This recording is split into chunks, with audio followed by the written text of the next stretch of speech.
I mean, John Conyers is a jazz man, so that means he could improvise from now on, because he is Mr. Jazz, you know. I mean, one of the highlights of the Congressional Black Caucus, in addition to all the other things that goes on, he every year convenes a session on jazz, a workshop and a concert.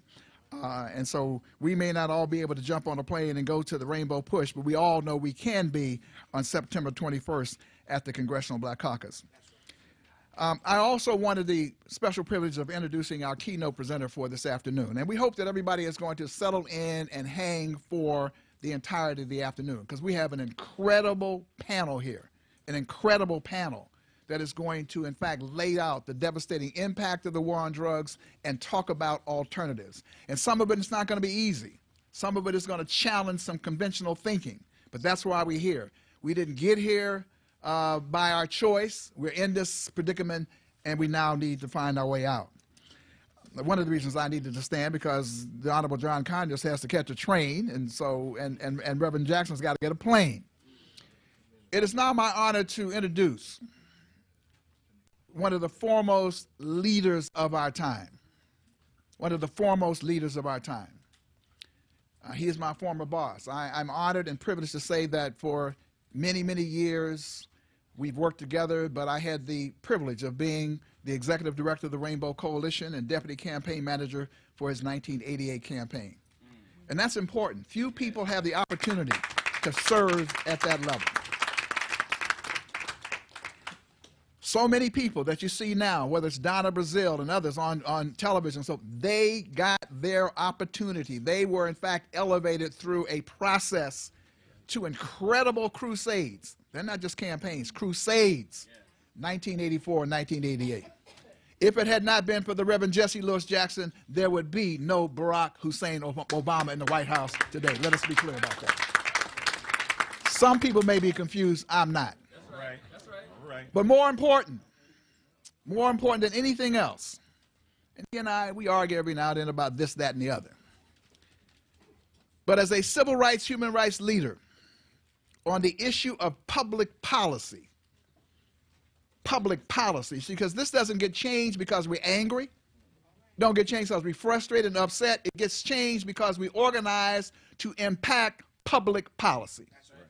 And I can remember many, many times Reverend Jackson talking to ministers about how within the context of their ministry they had to begin to focus on public policy. And as an advocate, an analyst of public policy, he has no peer. He has no peer as a civil rights, human rights leader, and I don't say that in any disparaging way. He is just an authentic genius in terms of his capacity to analyze and put forth prescriptions on public policy. He is genuinely a historic figure. He is a historic figure who's still among us, still championing the cause. And we wanted him to come today because, you know, people pick up an issue here and an issue there, but over and over again, for years and years and years, it was the Reverend Jesse Lewis Jackson who's talked about the issue of investing on the front end instead of paying the price on the back end. I mean, he didn't just start this yesterday. He's been on this for decades, talking, going to schools and encouraging people to do better in their lives and to avoid the trap of the criminal justice system and all the things that are out here. And also linking it to the question of the socio-economic crises we face in these United States of America. Would you please now acknowledge the Reverend, the president of the Rainbow Push Coalition, the Reverend Jesse Lewis Jackson.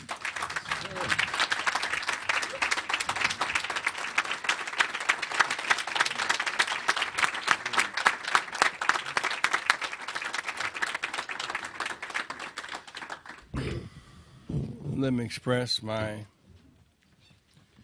sincere thanks and appreciation to Dr. Ron Daniels for his kind and generous introduction, for our kinship across the years when he was but a youngster in Youngstown, Ohio, feeling his way through, trying to determine the contour of his career. We've all been blessed and made better because of the continuous service of Dr. Ron Daniels, and he is all of that and more.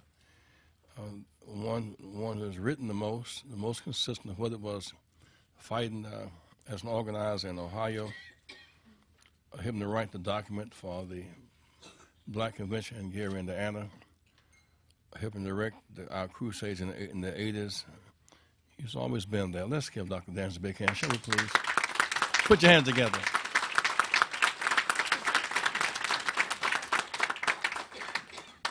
And there was the idea that John Conyers could not win. He was running just to kind of make a statement, but did not have the support of the Michigan power structure. Dr. King endorsed John Conyers for Congress. He won by 36 votes. Every vote counts.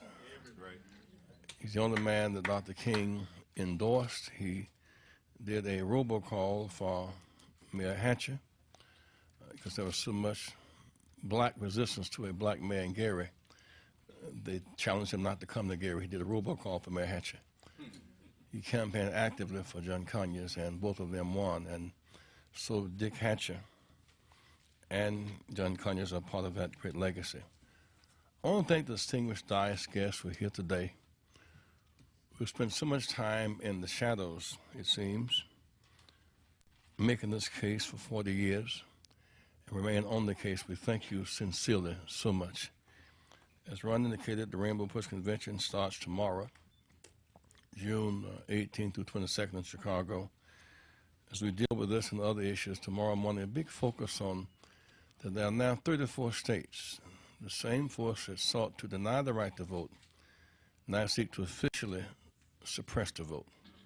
34 states with some scheme to undermine the impact of the vote and determine the turnout and the victory in 2012.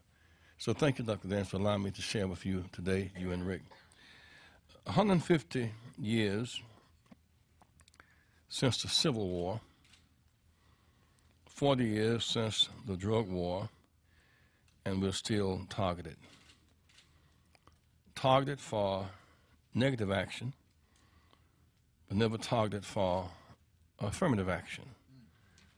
Being black in America is an expensive proposition. Chances are a high infant mortality rate, a shorter life expectancy, and much pain in between. The war on drugs has not failed to achieve its purpose. It was politically inspired to arrive at a given conclusion. The war on drugs has failed to stop drugs. It's not failed to stop profit.